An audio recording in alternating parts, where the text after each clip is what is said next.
Assalamualaikum warahmatullahi wabarakatuh.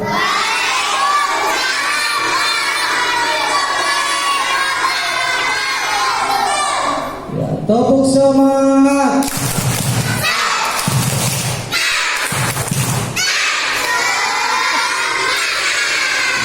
Pinter-pinter anak saya, jangan dia bisa kedua sana seragamnya baru-baru nih ya, kelas 1 seragamnya mantap, ada yang beli, ada yang kelas 2 ya, ada yang beli, ada yang enggak, tapi nggak apa-apa, yang jelas itu adalah merupakan anugerah ya, yang diberikan oleh orang tua ya, kepada kita. Alhamdulillah. Adik-adik, anak-anak santri TPQ, anak dia yang Bapak banggakan, tidak bosan-bosannya Bapak mengarahkan kamu untuk senantiasa rajin belajar, baik di TPQ maupun di rumah. Di TPQ sudah jelas-jelas ya, kita belajar ngaji Iqra, belajar doa-doa, belajar yang lainnya, adab dinul Islam ya, belajar imla dan lain sebagainya. Alhamdulillah. Nah, di rumahnya jangan sampai kita main terus. Ketika ujian sekolah dasar tolong dihafal ya. Maksudnya dihafal bagaimana Pak? Dihafal. Buku-buku yang ada tulisannya dibaca lagi. Termasuk ketika ujian TPQ sama kita dihafal ya, supaya ketika ujian tidak supaya ketika mengisi ujian itu tidak asal-asalan ya, tapi mendekati kebenaran sehingga nilainya bagus. Awas ke depannya kamu juga seperti itu. Apalagi zaman milenial sekarang, ketika ingin masuk ke ranah dunia kerja, kamu akan dites nantinya ya. Tesnya apa? Ada tes tulis, ada tes CAT, ada tes wawancara, sehingga latihan di TPQ, latihan ujian di sekolah dasar, di SMP atau di SMA perguruan tinggi itu akan mempengaruhi kualitas kita. Apakah kita bisa bersaing dengan orang lain? Apa tidak? Nah, ketika kita sudah terbiasa mengerjakan soal, nah kedepannya insya Allah kamu punya masa depan. Sekarang sudah berubah loh ya. Berubah apa ya? Zamannya sudah berubah. Setiap kesempatan kerja pasti ada ujiannya dulu ya. Tidak akan mengambil yang asal-asalan, yang tidak bisa. Sekarang harus pinter-pinter. Bahkan pemerintah mengharapkan 30 tahun yang akan datang, putra-putri yang sekarang duduk di sekolah dasar itu akan menjadi generasi emas ya. Sehingga Indonesia diharapkan maju di urutan 5 besar negara-negara maju di dunia. Keren apa tidak? Keren ya.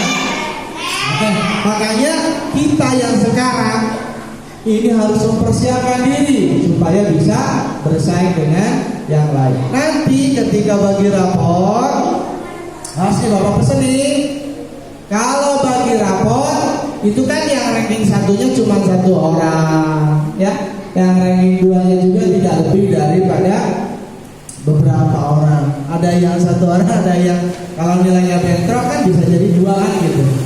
Nah, kalau di peringkat tersebut kita tidak masuk peringkat, kita jangan pantang menyerah. Jangan bilang dulu Pak Guru mah pilih kasih, enggak ya. Yang jelas jangan melihat peringkatnya, tapi lihatlah kerja kerasnya untuk mendapatkan nilai yang ada di nilai rapor. Itu sangat susah kayak. Jadi bangga nggak? Prosesnya bangga nggak? Kita belajar di rumah, meningkat hidupnya belajar, tapi hasilnya tidak sesuai harapan. Bangga apa tidak? Memang kurang bangga, tapi prosesnya itu ya bikin bangga ya. Jadi meskipun tidak sesuai harapan, tetap prosesnya harus kita banggakan. Karena apa yang dinilai oleh Bapak Ibu guru bukan hanya hasil akhir, tapi proses menuju nilai tersebut adalah melalui proses yang sangat melelahkan. Jadi ketika nilainya berada di beberapa peringkat yang kurang memuaskan, mohon untuk tidak dilanjutnya. Tapi lihat prosesnya. Bapak-bapak, ibu-ibu yang di rumah juga nih perhatian nih. Jangan sampai anaknya yang tidak masuk peringkat ini malah apa? Malah dimarahi. Yang tentunya yang tidak masuk peringkat itu adalah peringkat 1 di hati ibu dan bapaknya masing-masing. Yang peringkatnya tidak masuk 10 besar, sama peringkat 1 di dalam hati mamahnya masing-masing. Karena anaknya cuma satu-satunya, betul? Nah, setuju? Jangan sampai di Pak Guru mah nggak dikasih ranking, jangan ya. Karena prosesnya berbeda-beda. Oke. Apa ya? Hujan ya? Oke, tepuk jari.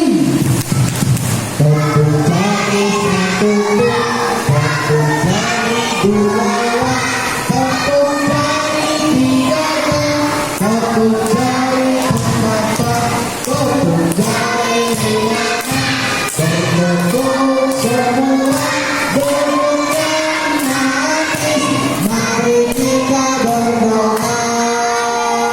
Bismillahirrahmanirrahim. Mudah-mudahan kamu semua menjadi anak yang saleh dan salehah, dapat membanggakan kedua orang tuanya dan dapat mendapat ilmu yang bermanfaat. Amin ya robbal alamin. Ingin gak punya ilmu yang bermanfaat? Ingin gak punya ilmu yang bermanfaat? Ada satu tips, yaitu khidmah. Apa khidmah itu? Khidmah itu membantu bapak ibu guru. Itu namanya khidmah. Kalau TPG-nya kotor, tolong dibersihin, itu namanya khidmah. Kalau ada sampah, pak gurunya suruh opsi, harus nurut. Itu adalah keberkahan nantinya ke depannya. Kalau kamu sudah besar, tolong, ada yang nanti jadi dokter, ada yang jadi polisi, ada yang jadi apa lagi? Ada yang jadi guru, ada yang jadi pejabat. Jangan lupakan bapak ibu guru yang mengajar kamu huruf Al-Quran, huruf Latin, membaca Al-Quran, membaca huruf Latin. Jangan dilupakan. Ketika kamu jadi dokter, bapak ibu gurunya dioperasi, pak guru kirain siapa? Udah deh, gratis aja buat pak guru. Gitu ya. Ataupun ada yang jadi polisi, ini lampu is, jadi lampu isnya pun gak bawa SIM. Kamu siapa? Iya ibu. Dinar.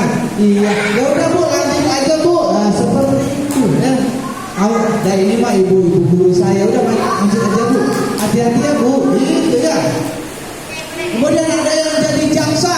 Misalkan ada bapak ibu guru yang kena kasus, nah ini dibantu ya.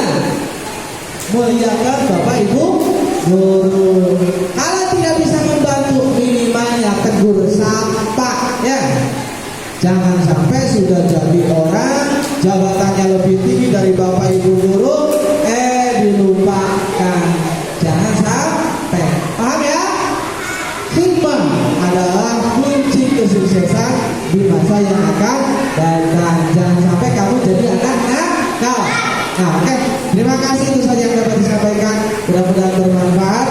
Diakhiri dengan daun-daunan dan saja keteruban dan lawi. Saya nasikan jaga orang patutang dulu. Wallahu a'lam bishawab. Assalamualaikum warahmatullahi